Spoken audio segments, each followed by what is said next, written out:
तो अगर सारे यूनिक नंबर हैं, जैसे हम बताते हैं ऑल 1 टू ऑल 9, 1 लाख से 10 लाख, 000 786, 786 000 और 7786, इन नोटों में से अगर कोई नोट है कि उसकी मार्केट वैल्यू होनी चाहिए।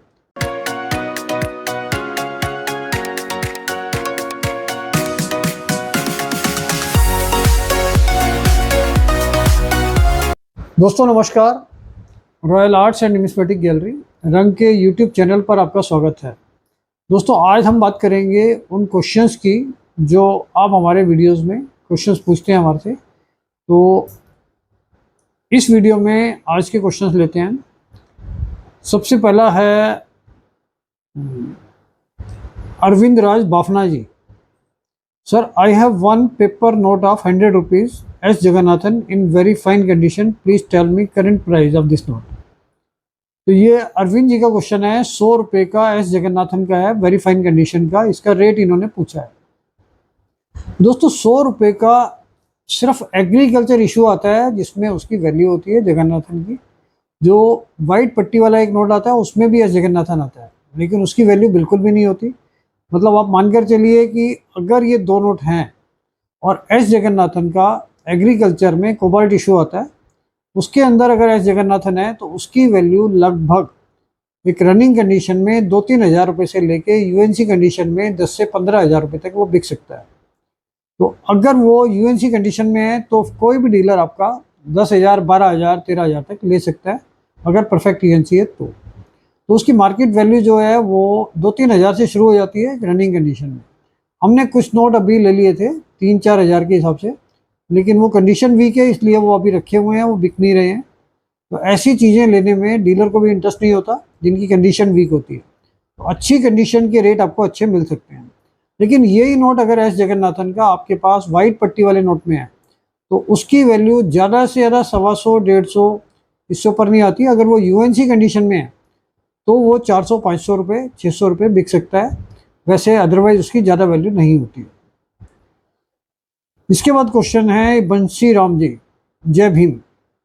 सर जी नमस्कार, मेरे पास कुछ ब्रिटिश इंडिया के कॉमन कॉइन हैं और बेचना चाहता हूँ, आप मेरा मार्गदर्शन कीजिए।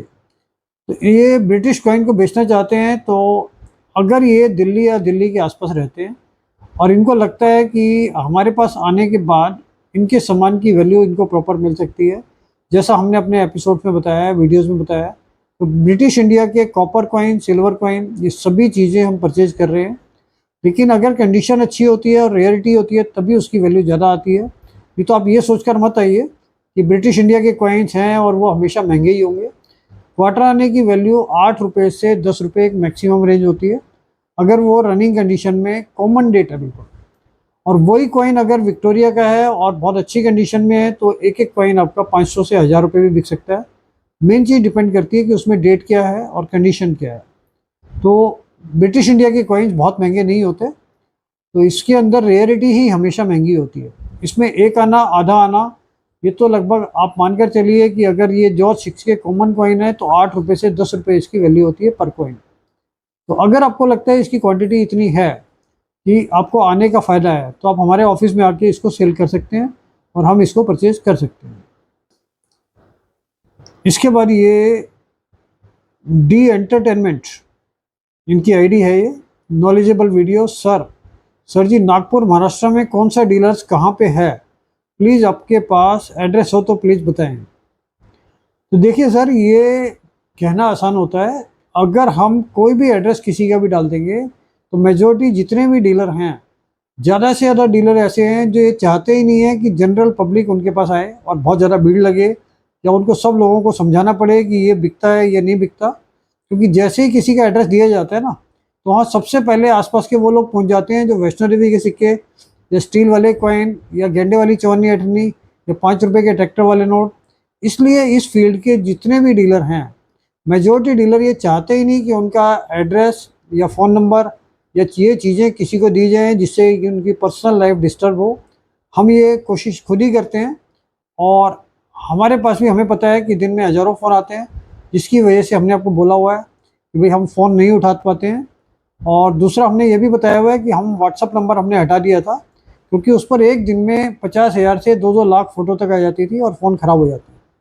तो ये पॉसिबल ही नहीं है कि किसी का भी हम अपना खुद का भी फ़ोन नंबर और व्हाट्सअप नंबर कभी भी शेयर नहीं करते हैं।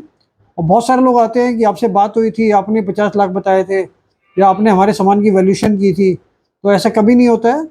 हमने अगर या बाई चांस कभी गलती से किसी का फ़ोन उठा भी लिया तो हम किसी भी चीज़ की वैल्यूएशन फ़ोन पे नहीं करते हैं और ना कभी वो कोई व्हाट्सअप नंबर अपना देते हैं। तो इसलिए अगर कोई भी आपको फ़ोन पे या व्हाट्सएप पे वैल्यूएशन कर रहा है, आप मान कर चलिए कि उसको पैसे नहीं देने हैं, उसको कोई आईडी नहीं देनी है और वो टोटल फ्रॉड हो सकता है। हमारे किसी भी यूट्यूब चैनल पे हमारा कोई भी मोबाइल नंबर हम शेयर नहीं करते हैं। इसके बाद ये अगला क्वेश्चन है, ये इनकी आईडी है जयेश192। थैंक यू सर, मैं भी न्यूमिस्मेटिक लाइन में आना चाहता हूँ, बट मैं आसाम से हूँ, इसलिए दिल्ली आना हमारे लिए मुश्किल है। तो कोई ऐसा रास्ता बताएं कि हम किस तरह से इस लाइन में आएँ और बिजनेस करें।